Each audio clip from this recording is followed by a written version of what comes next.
Virgen del agua. La Virgen del agua. Bueno, vamos, guerrilleros al poder. Vamos, ya no juega hoy. 4 o 5 millones que hemos podido llegar a más, pero si llegábamos a llegar, somos alcaldes de Que aprovechamos un poco, cuando hicimos topografía nos dimos cuenta claro, que había un desnivel de 45 centímetros, aunque prácticamente nos permite una banda y otra.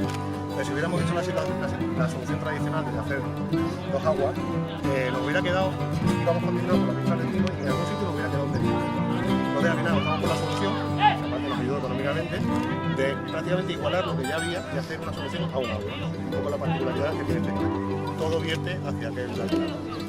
Esa solución nos permitió hacer una línea de canaleta, ya que solamente hacíamos una línea de canaleta, hicimos una canaleta de calidad. Hemos puesto una canaleta en composite, en clase resistente 0,150, está preparada para que puedan entrar vehículos de mantenimiento, vehículos de emergencias, sin que se deterioren y que se amuelen y aparte que esté bien fijado. Muchas veces esas canaletas que por ahí deslizan y no saben si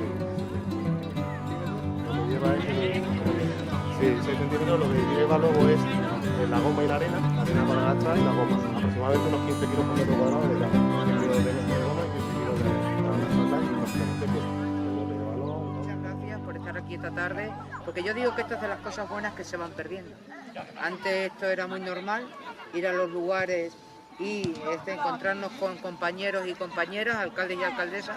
Yo también soy alcaldesa, nunca lo olvido, pero aquí en La Vera seguís manteniendo esta buena costumbre de cuando viene la Diputación también sentirnos arropados por todos vosotros.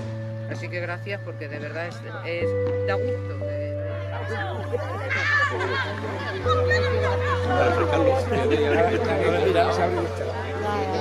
Carlos, puesto todo a la vez.